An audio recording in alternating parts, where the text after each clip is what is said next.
연일 습하고 무더운 날씨에 많이들 지치시죠? 특별히 건강관리를 잘해서 한여름의 고비를 넘겨야 할 것 같습니다. 우리는 지난주부터 갈라디아서를 보고 있는데요. 1장을 통해 우리는 하나님이 바울에게 복음의 메시지를 계시하신 것은 분명한 사실이었음을 알았습니다. 바울은 자신의 사도적 권위를 입증했고 갈라디아 교인들에게 상기시킨 대로 그의 소명의 근원이자 그가 전한 복음 메시지의 근원이 바로 예수 그리스도임을 강조했습니다.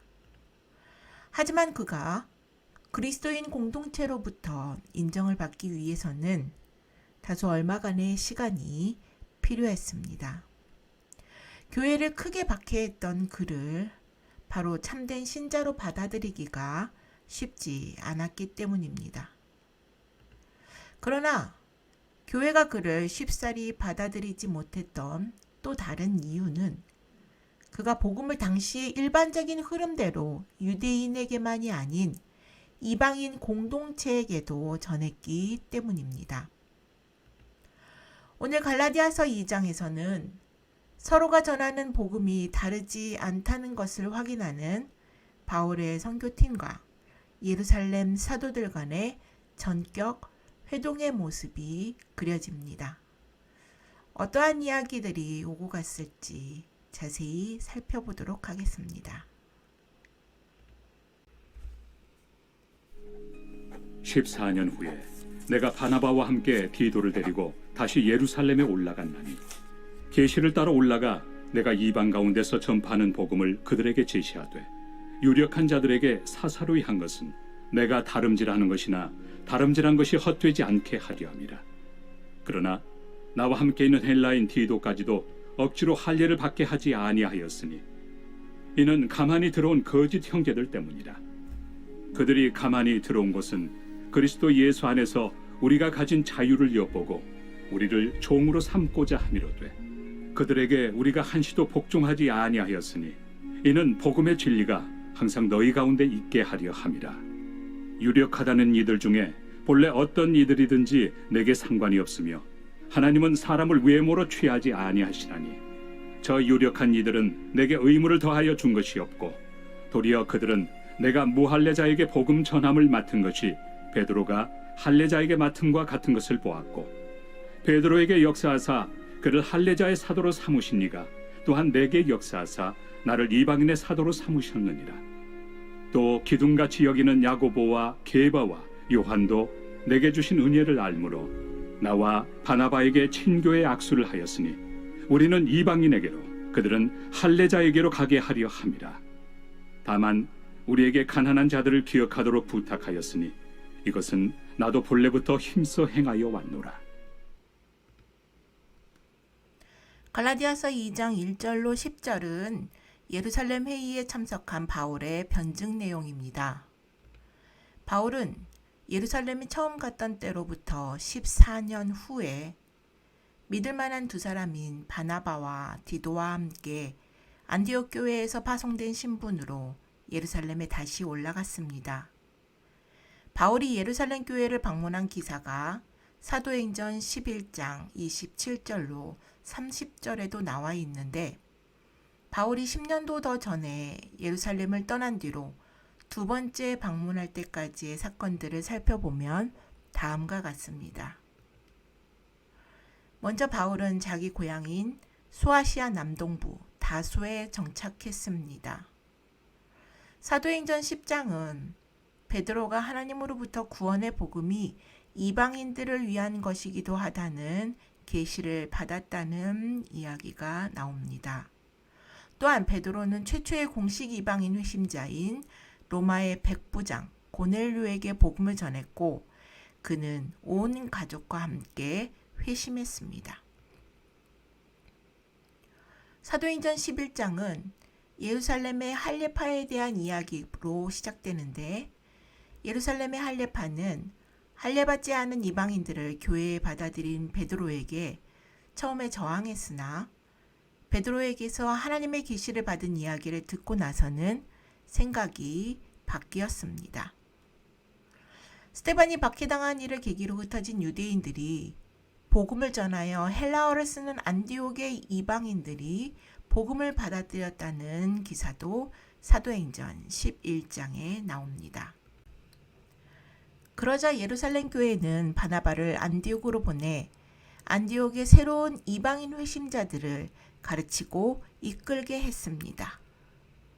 그리고 안디옥에 할 일이 감당할 수 없을 만큼 계속 늘어나자 바나바는 다소의 바울을 데려와 1년 동안 안디옥에서 함께 사역했습니다. 그리고 갈라디아서 2장 2절에 언급한 것과 동일한 사건이 사도행전 11장 27절로 30절에 나옵니다.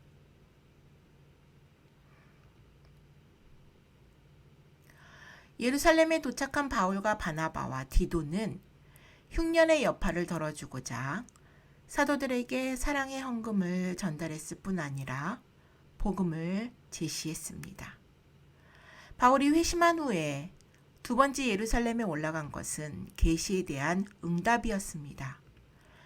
만일 예루살렘의 지도자들이 이방인 그리스도인들도 할례를 받고 율법 전체를 지켜야 한다고 주장하는 거짓 교사들의 편을 든다면 바울의 다름질은 헛된 일이 되었을 것입니다. 바울의 이방인 교회들은 유대인 교회들이 정말 그리스도를 믿는지 의심했을 것이고 유대인 교회들은 이방인의 구원을 의심했을 것입니다. 어느 쪽도 상대를 온전히 수용하기는커녕 상대가 구원받았는지조차 의문을 품으며 교회는 둘로 갈라졌을 것입니다. 하나님께서는 바울을 예루살렘에 보내셔서 교회의 사명을 하나로 통일되게 하셨습니다. 2절의 사사로이라는 말에 해당하는 헬라어 이디오스는 사적인이라는 뜻도 있지만 구별된이라는 뜻을 가지고 있습니다. 그러므로 구별된 자리에서 복음을 전했다는 뜻으로 번역될 수 있으며 히브리어 성경 역시 메예헤레트, 즉 구별된, 특별한으로 번역하였습니다. 이는 바울이 특별히 영향력 있는 사람들을 구별하여 모임을 가졌다는 것을 말해줍니다. 예루살렘의 사도들은 평화를 위해 바울의 사역을 당분간 중단시킬 수도 있는 상황이었습니다. 또는 연합을 위해 모종의 타협안을 시도하거나 사람들을 박해로부터 보호하기 위해 유대주의자들의 정치적, 종교적 압력에 굴할 수도 있었습니다. 절대절명의 상황에서 지혜롭게도 바울은 무모한 만용 대신에 신중한 분별을 택한 것입니다. 3절은 얼핏 보면 마치 바울이 할례를 억지로 받지 못하게 한 것처럼 이해될 수 있지만 영어 번역들이나 히브리어 번역에서는 강요하지 않았다라고 번역되어 있는 것으로 보아 나와 함께 있던 그리스 사람 디도에게조차 할례를 받으라고 강요하지 않았다라고 번역하는 것이 더 바람직할 것으로 보입니다. 4절과 5절에서 바울은 그리스도 예수 안에서 우리가 가진 자유가 위협받고 있으며 복음의 진리 자체도 위기에 처해 있다고 말합니다. 유대주의자들은 그리스도인들에게 구약의 율법이 명하고 있는 규례와 의식, 특히 할례를 준수하게 만들므로써 그들을 종으로 삼으려 했습니다. 그렇기에 바울이 디도를 데리고 갔다는 것은 매우 중요합니다. 디도는 헬라인이었으므로 할례받지 않은 그리스도인의 화신이었습니다. 교회에 가만히 들어온 거짓 형제들은 디도가 구원을 받으려면 그리스도를 믿을 뿐 아니라 할례를 비롯한 유대교의 의식대로 살아야 한다고 주장했을 것입니다. 디도에게 할례를 받게 하는 것은 오직 믿음으로 말미암는 구원을 부정하는 것이며 율법을 하나님께 받아들여지는 수단으로 인정하도록 만들 수 있었기 때문입니다. 그래서 바울은 다른 사도들 앞에서 디도를 이방인을 위한 복음의 구체적인 사례로 제시했습니다. 6절에서 바울은 본래 어떤 이들이든지 내게 상관이 없으며 라는 수수께끼 같은 말을 남깁니다. 이 표현이 언뜻 보기에는 약간 냉정하거나 심지어 교만하게 들릴지 모르겠지만 이는 갈라디아에 있는 유대주의자들의 계략을 잊지 말라는 예루살렘 교회를 향한 진정한 사랑의 권면이 담긴 말입니다. 바울은 지금 예루살렘 교회에 구제헌금을 가져왔고 이는 교회의 연합을 보여주는 사랑의 행위였습니다. 예루살렘 교회 내의 유대주의자들은 바울을 낮춰보고 냉소적인 반응을 보였겠지만 바울은 논쟁과 분열을 일으킬 마음이 전혀 없었습니다. 그는 오히려 하나님은 사람을 외모로 보지 않으신다는 구약 성경을 인용하면서 그들을 회유했습니다. 8절의 역사사로 해석된 헬라어 에넬게오는 활동적이다, 효과적이다, 행하다, 자신을 나타내다 등의 뜻이 있습니다. 이 단어를 히브리어 성경은 오레르, 즉 깨우다로 해석하였습니다. 다메섹에서 예수께서 자신에게 나타내신 사건을 사도 바울은 잠자던 자신을 사명자로 깨우셨다고 표현하고 있는 것입니다. 9절에서 기둥같이 여기는 이라는 표현은 아브라함과 이삭과 야곱을 이스라엘의 기둥들이라고 부르는 전승을 연상시키는 은유적인 언급이나 실상은 거리감이 느껴지는 말투처럼 느껴지기도 합니다. 하나님의 은혜로 예루살렘 사도들은 디도의 할례를 고집하지 않고 바로 그와 친교를 나누었습니다. 그들은 바울이 전파하는 복음이 하나님에게서 온 것임을 인식했습니다. 그리고 그 가르침이 진실되고 완전하다는 것을 확인했습니다. 그들은 바울의 사역을 베드로의 사역과 대등하게 보았으며 바울이 사역을 계속하도록 격려했습니다. 그들이 동역의 표징으로 악수했다는 것은 이미 유대인과 이방인이 예수 안에서 하나가 되었다는 것을 상징합니다. 그리고 그 하나됨의 중심에는 메시아가 있으며 모두가 한 감람나무에 접붙여져 영적 이스라엘이 된 것입니다. 바울과 바나바에게 악수를 청했던 예루살렘 교회의 사도들은 두 사람을 완전히 신임한 상태에서 이방인들에게 파송하면서 다만 가난한 사람들을 기억해 줄 것을 부탁했습니다. 어쩌면 예루살렘 교회의 사도들은 자신들이 바울의 이방인에 대한 사역을 승인해 주면 그가 예루살렘 교회에 있는 가난한 자들을 도와줄 책임을 더 이상 느끼지 않게 될 것을 염려했을지도 모릅니다. 그러자 바울은 자신이 본래부터 힘써 행하던 일이었다고 답함으로써 그들을 안심시켰습니다. 갈라디아서 2장 1절로 10절을 통해 우리는 구체적이고 실제적인 교훈을 바울의 선교팀과 예루살렘 교회의 사도들에게서 한 가지씩 배울 수 있습니다. 먼저 바울의 선교팀에게서 배울 교훈은 진리를 위한 열정 때문에 신중함을 잊어서는 안 된다는 것입니다. 온유하게 격려하는 바나바에 반해서 바울은 자신만만하게 진리를 옹호하며 무모하게 공적으로 큰 소리를 낼 수 있는 성정이었기에 언제 폭발할지 모르는 상황 속에 기름을 끼얹을 수도 있었습니다. 그러나 바울은 가장 우호적인 방식으로 진리를 옹호할 최선의 방법을 선택했습니다. 진리를 위해 싸우려는 열정에 사로잡혀 사랑 안에서 진실을 말하는 원리를 잊을 때가 많습니다. 성도에게 단번해 주신 믿음의 도를 위하여 힘써 싸우려는 열정이 앞선 나머지 온유와 두려움으로 하는 태도를 망각할 수도 있습니다. 그러나 성급한 행동보다는 사려 깊은 전략이 더 좋은 결과를 낳을 수 있습니다. 유순한 대답은 분노를 쉬게 하여도 과격한 말은 노를 격동시킵니다.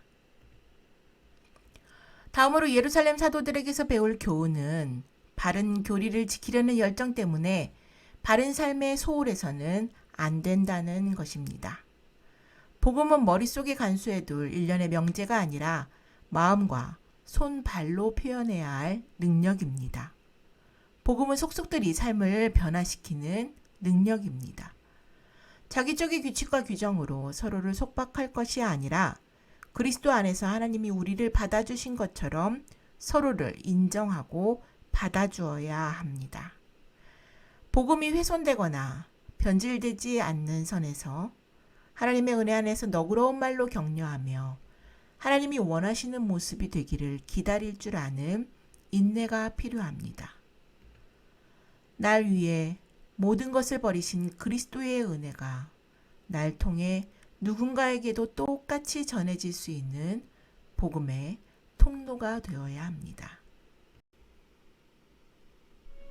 게바가 안디옥에 이르렀을 때 책망받을 일이 있기로 내가 그를 대면하여 책망하였노라. 야고보에게서 온 어떤 이들이 이르기 전에 게바가 이방인과 함께 먹다가 그들이 오매 그가 할례자들을 두려워하여 떠나 물러가매 남은 유대인들도 그와 같이 외식하므로 바나바도 그들의 외식에 유혹되었느니라. 그러므로 나는 그들이 복음의 진리를 따라 바르게 행하지 아니함을 보고 모든 자 앞에서 게바에게 이르되 내가 유대인으로서 이방인을 따르고 유대인답게 살지 아니하면서 어찌하여 억지로 이방인을 유대인답게 살게 하려느냐 하였노라. 우리는 본래 유대인이요 이방 죄인이 아니로되 사람이 의롭게 되는 것은 율법의 행위로 말미암음이 아니요 오직 예수 그리스도를 믿음으로 말미암는 줄 알므로 우리도 그리스도 예수를 믿나니 이는 우리가 율법의 행위로서가 아니고 그리스도를 믿음으로써 의롭다함을 얻으려 함이라. 율법의 행위로서는 의롭다함을 얻을 육체가 없느니라. 만일 우리가 그리스도 안에서 의롭게 되려 하다가 죄인으로 드러나면 그리스도께서 죄를 짓게 하는 자냐? 결코 그럴 수 없느니라. 만일 내가 헐었던 것을 다시 세우면 내가 나를 범법한 자로 만드는 것이라. 내가 율법으로 말미암아 율법에 대하여 죽었나니 이는 하나님에 대하여 살려 함이라. 내가 그리스도와 함께 십자가에 못 박혔나니 그런즉 이제는 내가 사는 것이 아니요 오직 내 안에 그리스도께서 사시는 것이라. 이제 내가 육체 가운데 사는 것은 나를 사랑하사 나를 위하여 자기 자신을 버리신 하나님의 아들을 믿는 믿음 안에서 사는 것이다. 내가 하나님의 은혜를 패하지 아니하노니 만일 의롭게 되는 것이 율법으로 말미암으면 그리스도께서 헛되이 죽으셨느니라.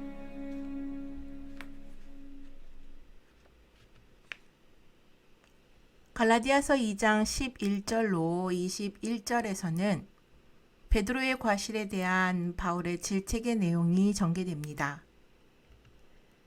이야기의 배경인 안디옥은 북시리아에서 가장 크고 번창한 도시였으며 로마 제국에서 세 번째로 큰 도시였습니다. 요세푸스에 따르면 수많은 유대인이 거기서 이방인들과 자유롭게 섞여서 지냈습니다. 안디옥이 상당한 규모의 유대인 공동체의 본거지였으므로 이 공동체는 아마도 수많은 하나님 경외자들, 즉 회당에서 거행되는 한 분이신 하나님께 드리는 예배에 관심이 있는 이방인들을 끌어들였을 것입니다. 초기 기독교인들이 복음의 말씀을 전파하기 시작하면서 처음으로 이방인들에게까지 확장해서 복음을 전하기 시작한 곳이 이곳 안디옥이라는 것은 놀라운 일이 아닙니다. 실제로 안디옥은 이방인 선교 활동의 주요 근거지가 되었습니다.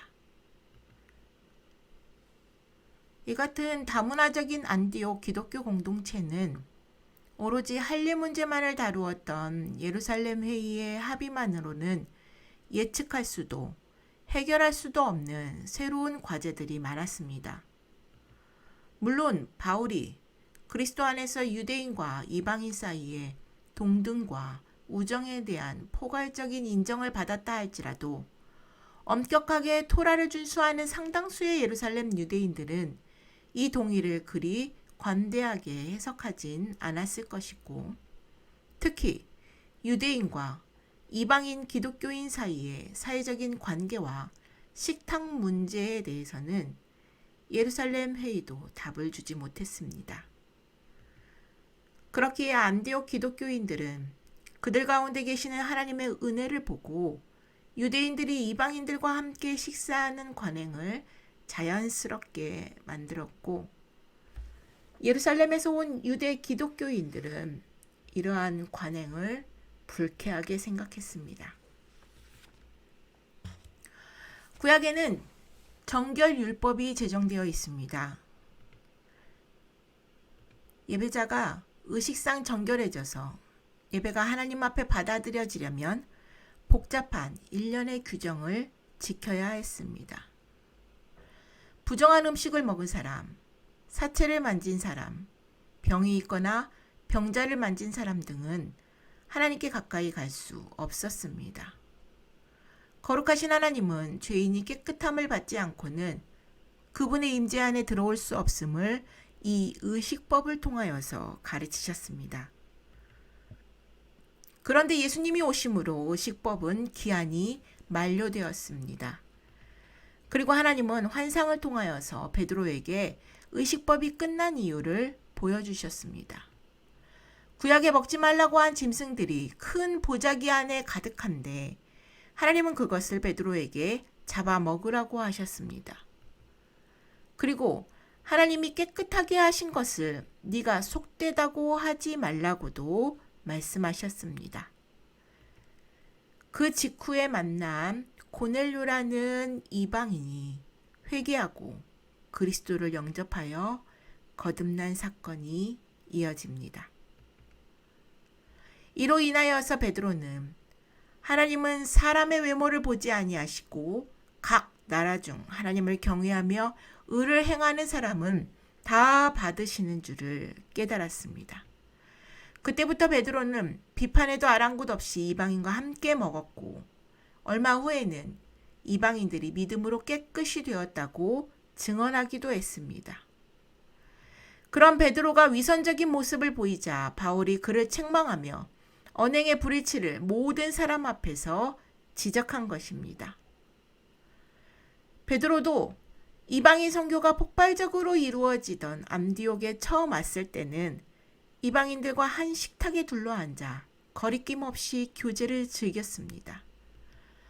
그의 확신이 바뀐 것은 아니었지만 베드로는 예루살렘에서 강경파 유대인들이 오자 그들의 비난이 두려워 이방인들을 대하는 그의 태도와 행동이 돌변한 것입니다. 12절에 야고보에게서 온 사람들이란 야고보의 승인하에 예루살렘에서 파견된 사람들로서 아마도 야고보를 비롯한 예루살렘 교회의 유대교 그리스도인들은 자칫 가깝게 친교하다가 우상 숭배와 접촉할 수도 있고 성경이 음식법 중 하나를 범할 수도 있다는 우려하에 만약 베드로가 직접 그런 일에 연루가 된다면 베드로의 선교가 신뢰를 잃어버릴 수도 있다는 것을 걱정했던 것 같습니다. 초기 교회가 유대교 내의 운동이었으므로 안디옥 교회의 이방인 친화적인 모습은 율법 없는 이방인들과 교감하고 있다는 의심을 피하기 원하는 유대 기독교인들에게는 상당한 심적인 부담과 어려움으로 작용했던 것 같습니다. 결과적으로 야고보의 승인 안에 이방인들과 접촉하지 못하도록 베드로에게 정치적인 압력을 준 것입니다. 그래서 베드로는 곧장 이방인들에게서 떠나 물러갔습니다.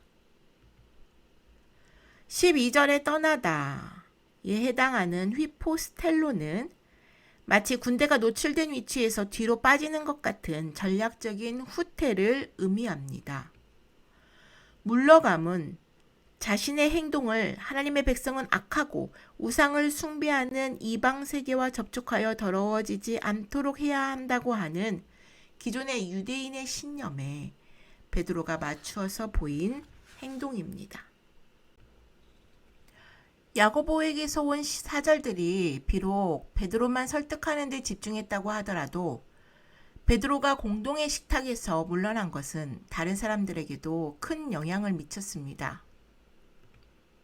그래서 바울의 가까운 동료인 바나바를 포함한 다른 유대 기독교인들도 베드로의 선례를 따르게 되었고, 이는 바울로서는 특별히 분개할 일이었습니다.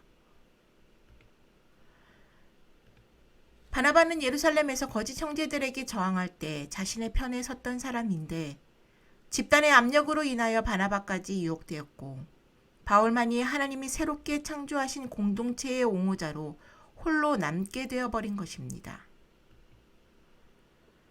14절에서 베드로를 향한 바울의 공개적인 비난의 말인 복음의 진리를 따라 바르게 행하지 아니하였다라는 말을 직역하면 복음과 함께 똑바로 걷지 않았다는 말입니다. 바울은 이방인들이 구원의 메시지를 받아들이고 교회 안으로 들어오도록 돕는 일에 헌신한 사람이었습니다. 그의 관점에서 베드로의 행동은 진리에 어긋나는 것일 뿐 아니라 거짓 교사들과 헛된 교리들을 부추기는 일이었습니다.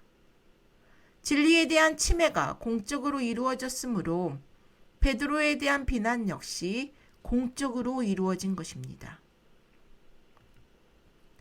바울이 모든 자 앞에서 베드로에게 한 책망의 말은 16절에서 절정에 이릅니다. 16절에 나오는 율법의 행위는 히브리어로 토라, 즉 율법의 명령 안에서 생활하다라고 직역됩니다. 오늘날까지 유대인들은 나름대로 유대교에서 정한 전통들을 지키며 살고 있습니다. 그러나 대부분의 유대인들은 자신들이 지키는 토라의 행위들이 무슨 의미인지도 모르고 그냥 문화로서 별 생각 없이 지키며 사는 사람들이 많습니다. 비록 유대인들이 열심히 율법을 지키며 산다고 해도 하나님 앞에 한 점 부끄러움 없이 의로운 사람은 한 사람도 없다고 성경은 말합니다. 하지만 또한 예수를 믿는다는 이유로 모든 성경적 유대 절기들을 버려야 한다는 것도 아닙니다. 십계명을 모두 완벽하게 지키지 못하니까 아예 지키기를 포기한다? 이는 하나님을 정확히 알지 못하기 때문에 하는 오해입니다. 왜냐하면 이스라엘의 안식일, 절기들, 월삭, 정결법, 음식 규례 등은 모두 여호와 하나님의 것이고 그의 백성에게 주신 변함없는 특권이기 때문입니다.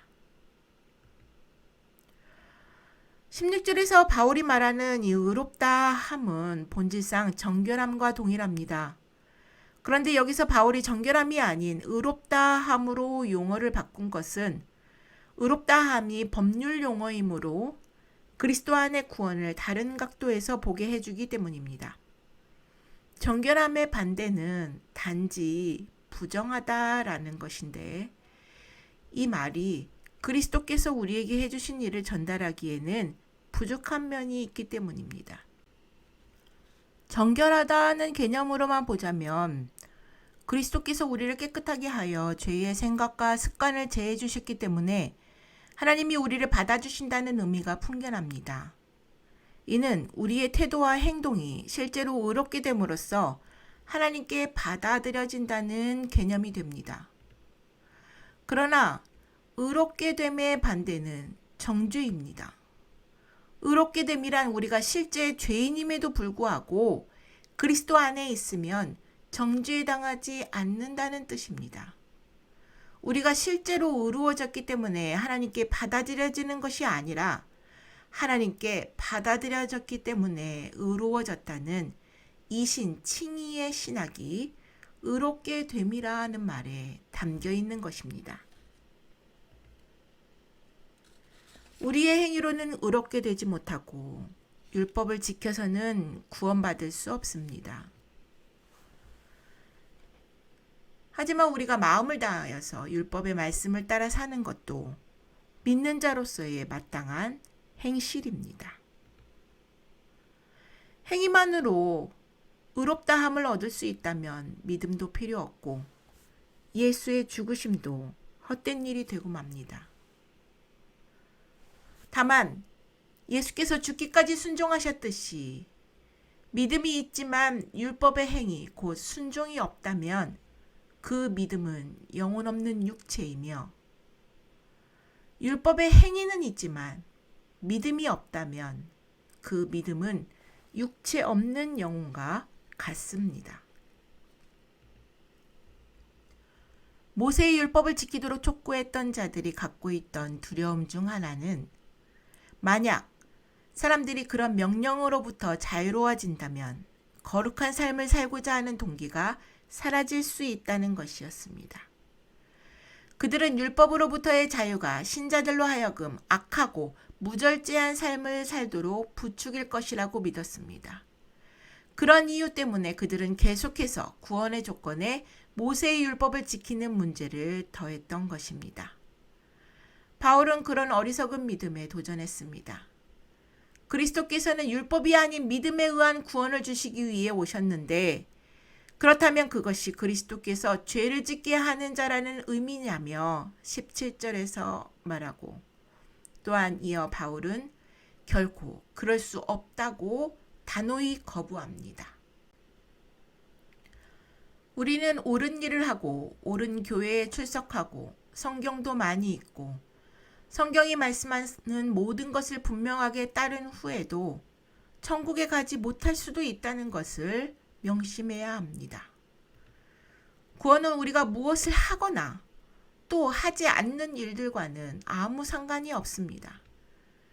그보다는 오직 예수께서 우리를 위해 하신 일과 우리가 하나님 앞에서 올바로 서기 위해 그분이 하신 일을 받아들이고 그것을 철저하게 신뢰하는 문제와 관련되어 있습니다. 또한 예수 믿고 성령을 받았어도 우리는 죄를 지을 수 있습니다. 말씀을 잘 알지 못하면 지식이 없어서 죄를 짓게 되고 성령을 탄식하게 할 수 있습니다. 이러한 죄의 몸으로는 하나님의 얼굴을 보지 못합니다. 그러므로 외적인 신앙 행위보다는 내적인 참 회개가 있어야 구원을 온전히 이룹니다. 회개는 하나님의 말씀을 분명하게 깨닫는 것부터 시작되며 다시는 그 행동을 하지 않고 돌이키는 것이 회개입니다. 그러니 말씀을 아는 지식에서 자라나야 합니다. 말씀을 읽고 듣고 지키는 자가 복이 있습니다. 18절에서 바울은 자신이 전통에 너무 열심이었기 때문에 예수를 따르는 교회 공동체를 핍박한 어리석음에 빠졌던 사실을 떠올립니다. 사도 바울이 무너뜨린 것은 하나님께서 세우신 율법이 아니라 사람이 만든 거짓 전통이었습니다. 예수께서도 전통 때문에 하나님의 계명을 범하는 바리새인과 서기관들을 꾸짖으셨습니다. 바울은 성경에서 명하지 않은 사람들에 의해 추가된 전통에 대하여서 배설물로 여긴다고 말합니다. 19절은 믿음으로 정말 의롭다함을 얻는 사람이 삶을 어떻게 보는가에 대한 바울의 간략한 해설입니다.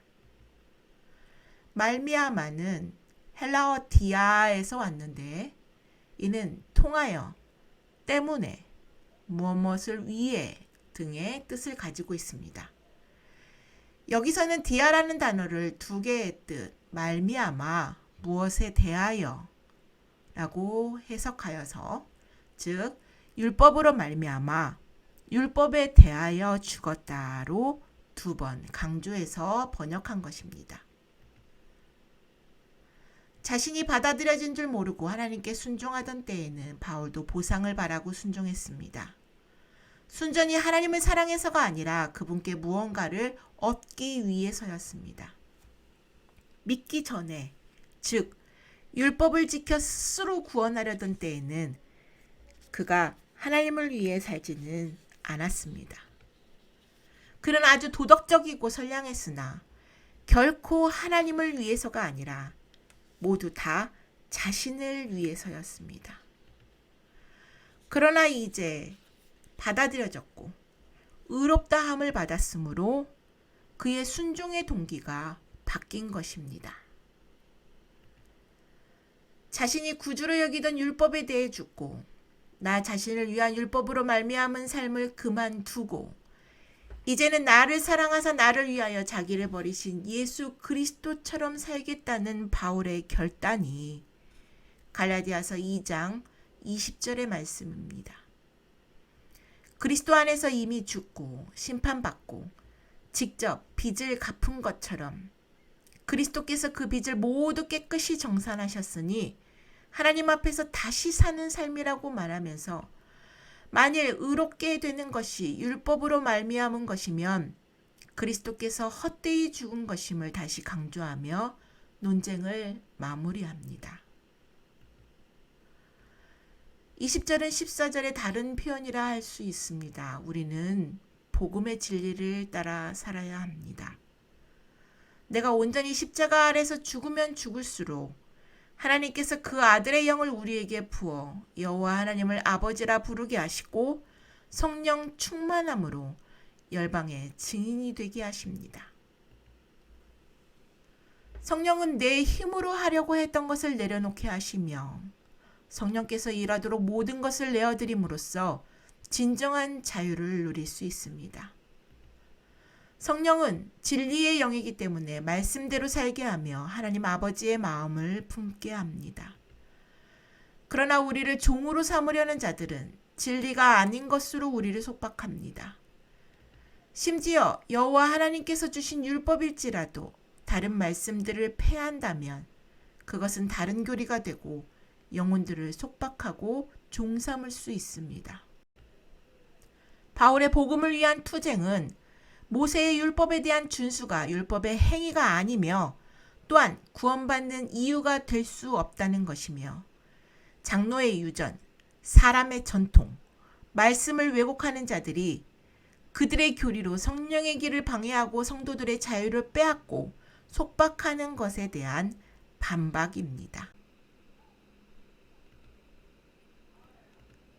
인간의 한계를 인정하지 않고 스스로 온전해질 수 있다고 믿는다면 예수가 필요 없는 자기 수양의 종교와 다를 바가 없습니다. 그러니 스스로 세운 완전함의 기준을 내려놓으십시오. 예수 그리스도만이 우리를 자유케 합니다. 바울은 참된 의의 은혜를 알고 있는 사람이 인간의 무익한 노력을 중시하는 신앙으로 되돌아가고자 하는 것을 무척 안타까워했습니다.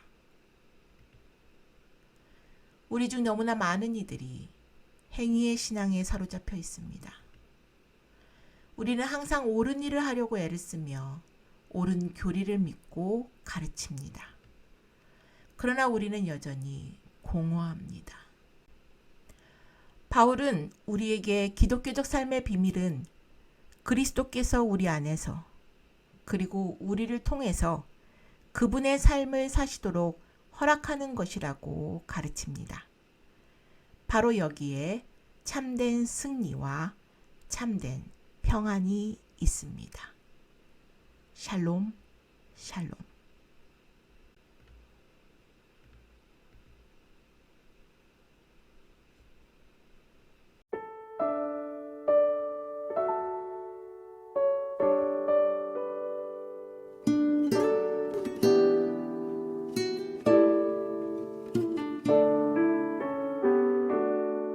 세상의 성공이 내 삶에 신일 때 그들은 내 삶에 절망을 주고 내 맘의 욕심이 내 삶에 신일 때 그들은 내 삶 고단하게